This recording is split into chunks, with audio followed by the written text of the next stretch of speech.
everyone, and welcome to the latest mini episode of our Mouth Secrets series.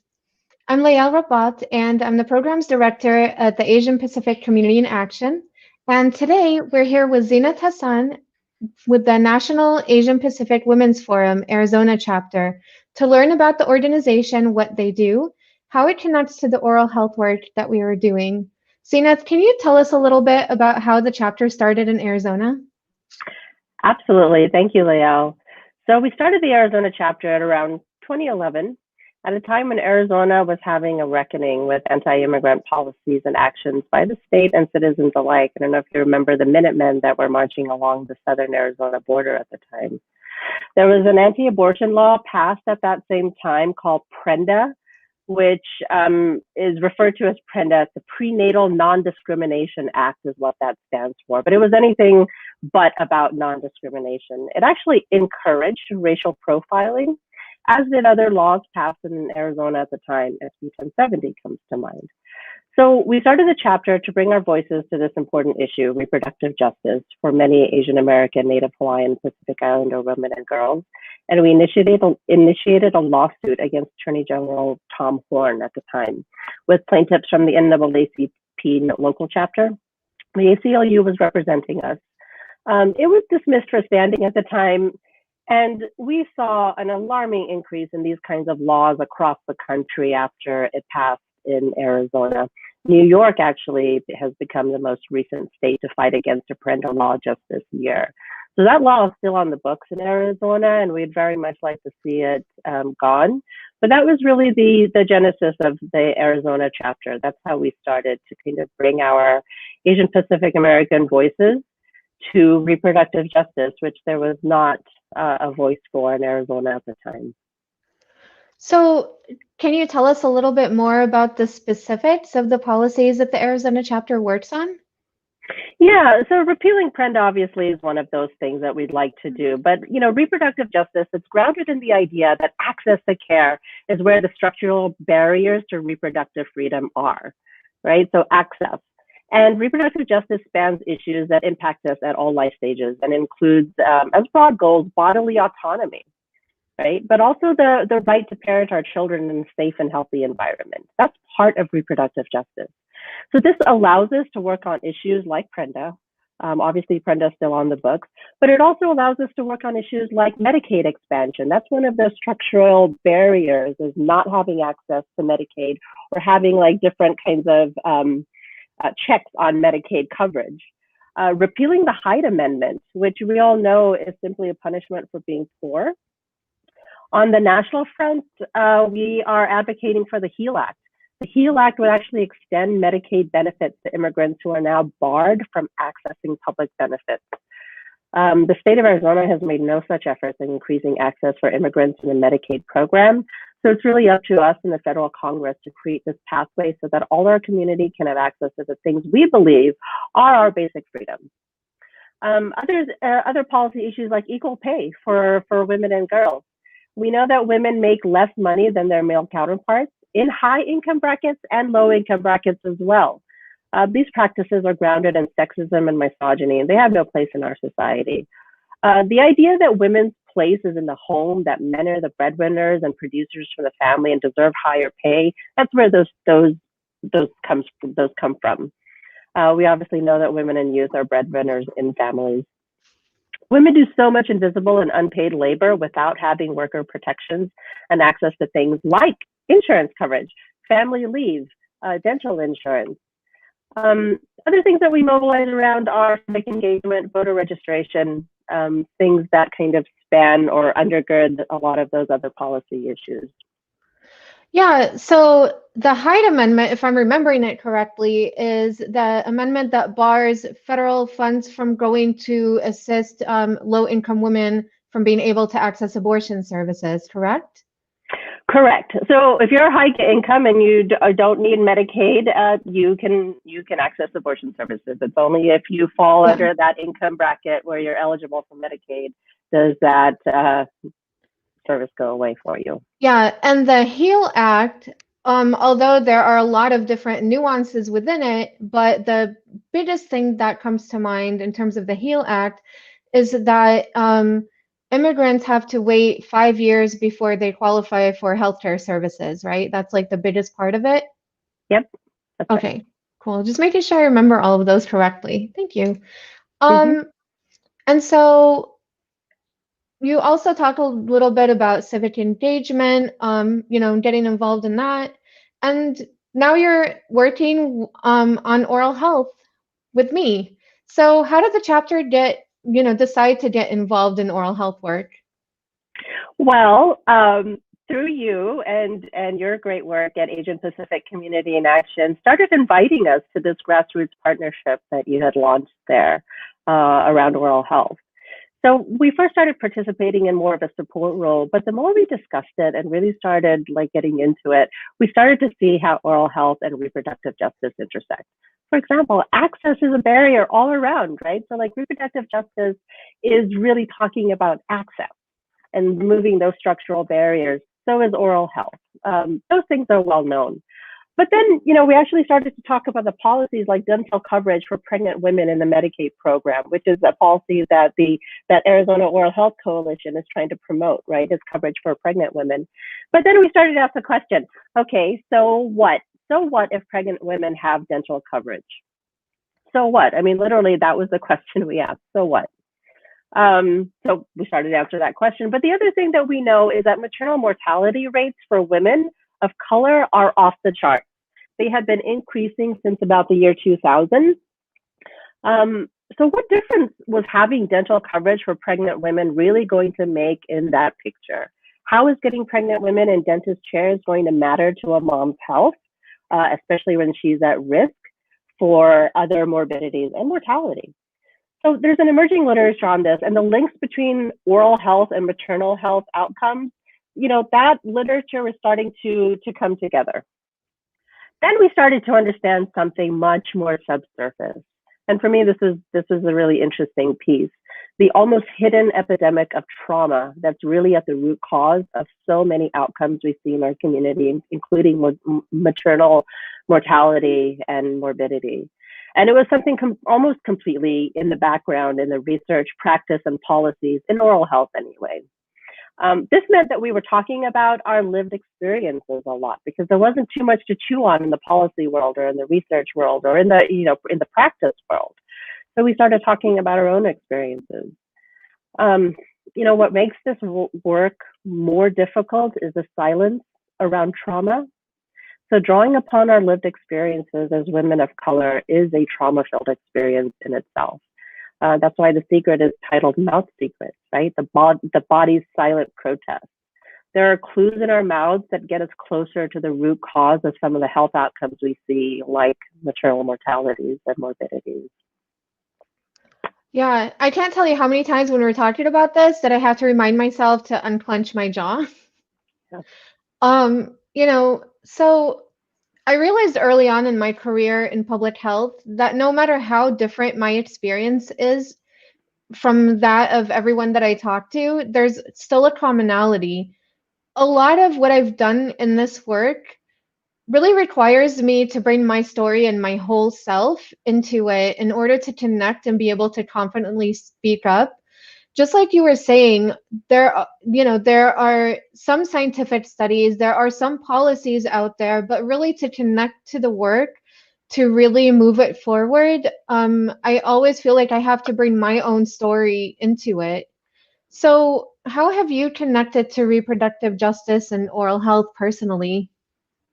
Yeah, thanks for asking that question, Lael. I mean, it really is that. It's trying to push the research and push the policies to line up and match our lived experiences. That's really what the challenge is. And only in retrospect, the more I learned and understood my own experience with oral health care and trauma, I went to the dentist sometime before getting pregnant. And he's the one that started me on my trauma journey. Unbeknownst to him, he just asked a simple question: do you clench your teeth? I said, I don't think so. I was like, I'm completely zen. Of course I don't clench my teeth. But after I left, I started paying attention to it and realized I clench my jaw all the time. And one of the things that I experience is TMJ. It's like this incredibly painful just a searing pain in the side of my jaw here. And I had actually thought that was because I had like something wrong in my tooth, or there was some sort of inflammation. But it's not. It's from clenching my jaw for decades now, right? And then I have these extra bone deposits in my mouth, which is what prompted him to ask me that question. From clenching my jaw, I've got this extra like ridge of deposits inside my mouth. My dentist had no idea, right? But his question opened up a years-long journey to unpack my trauma, which is really difficult to do, right? And I'm talking about like childhood trauma. I had a very difficult pregnancy and postpartum experience. I had just moved to Las Vegas. I was living in Phoenix, and I had just moved to Las Vegas, and I was new to the area. I had no friends. I had no community to speak of. I was experiencing very high blood pressure issues, gestational diabetes. I was at high risk for preeclampsia and was on bed rest for the last 3 months of my pregnancy. But I was extraordinarily lucky at the time. I had just moved to Las Vegas, and somehow the guardian angels, coupled with excellent medical care, got me through it. This high-risk pregnancy, it put me in a very dangerous place. But I had come into contact somewhat serendipitously with a great team of OBGYNs that I was at the time paying out of pocket for the first few months of my pregnancy, because I was underinsured. And had incurred a lot of medical debt from that period of being underinsured. Then I lost my job and my health insurance while I was pregnant. But my partner had insurance, and he had a job, and he could put me on there fairly quickly. And because I was high risk, I was referred to the high risk pregnancy center in Las Vegas. And I was under the care of one of the best high risk pregnancy doctors in the country. Every woman should have that kind of medical care. It was incredible. I don't know why I was so lucky. Like I said, I think the guardian angel somehow got me into this, took me from Phoenix, put me in Las Vegas to get that care. I just really believe that. But much later, after I became pregnant, had my baby, I heard this amazing report by ProPublica and NPR on the rising maternal mortality rates in the United States. And I started to hear the stories from families who had lost moms, and it really hit me because I knew exactly how that could have happened to me. The thing about trauma is that it is systemic, and it will emerge in many places, as it did with me, and it continues to emerge. My daughter's almost 5 now, and I'm just now getting the psychological support I needed in my pregnancy, and I need now, so that I don't become part of a cycle of trauma that is passed on through generations. It was amazing to me, though, that my dentist could see that in my mouth. He saw something that nobody else, no other practitioner or anybody has ever talked to me about or brought up to me. I've learned so much about how trauma emerges at this time of life, though, during pregnancy and childbirth and postpartum. And because it's systemic, it will always show up, like I said.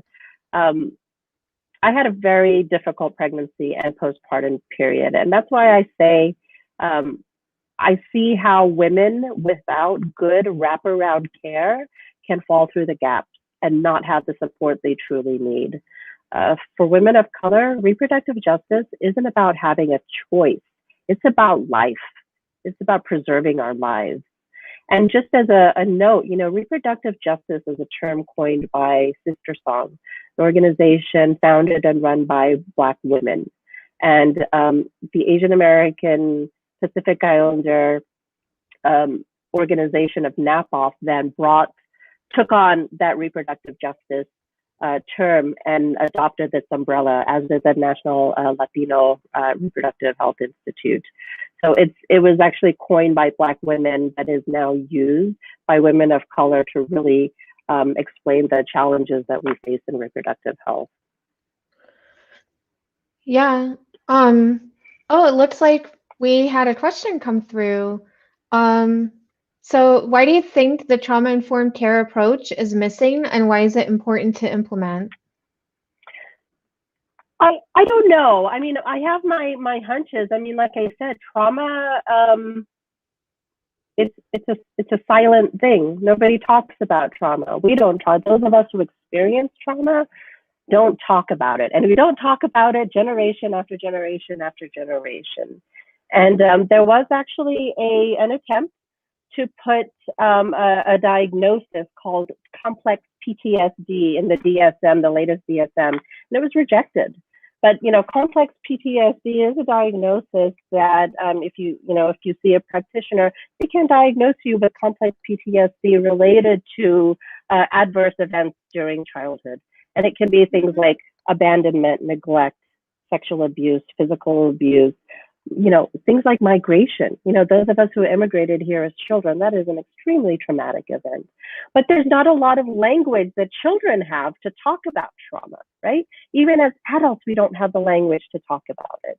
And we don't find the language to talk about it until we've already experienced so much of the adverse effects that can happen or that come out of that trauma. I don't know why it's missing. I think we're hearing a lot more about it in different fields. You hear about trauma-informed approaches, and there are a group of people that are trying to make sure that all of the healthcare you receive, or all of the services you receive, not just healthcare, are trauma-informed. That's a good question. I don't know the full answer, but I think the silence around trauma is one of those problems. Yeah, and I think, there are probably courses for future providers that talk about trauma, but it's always at a disconnected, kind of distant thing, like it's happening to somebody else.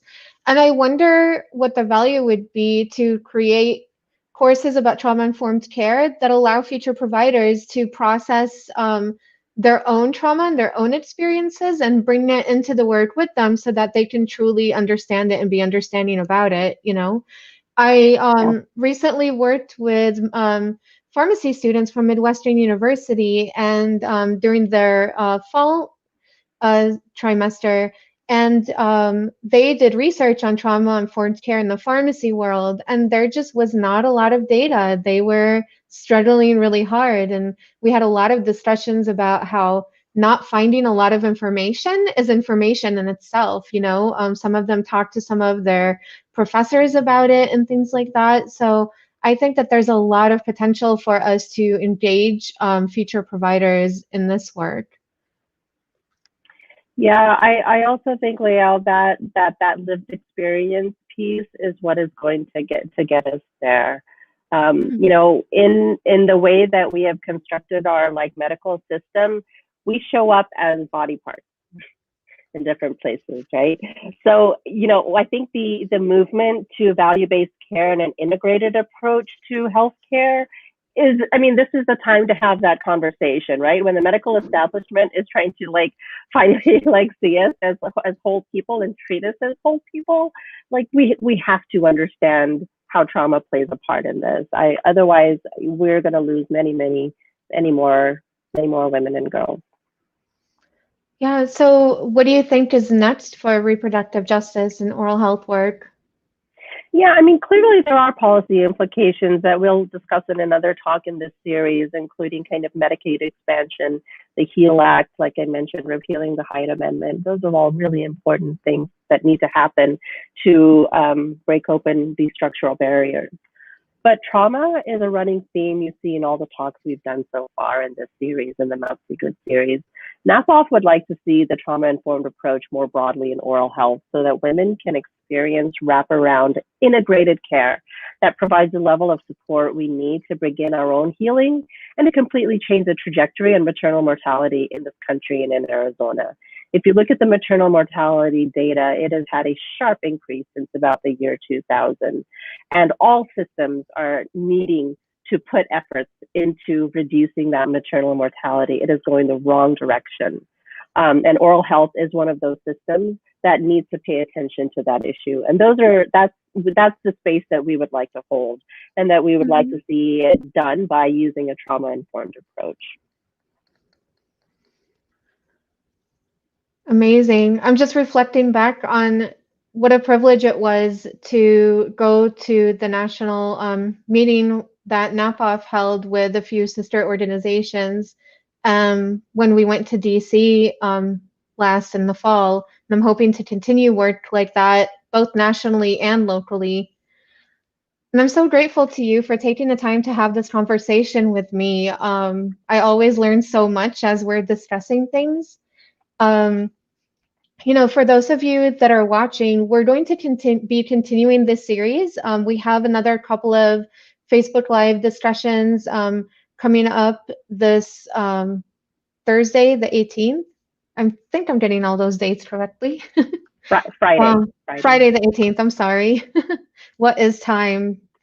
And we'll also continue in January. So stay tuned for those dates and those announcements. You have a comment from a fan, Zeenat. Ron Talley says that I could listen to Zeenat talk about any subject matter. She's mesmerizing in her approach, delivery, knowledge, and compassion. It's so true. Very true. Thank you, Thank you so much. Thank you, Lael. Thank you.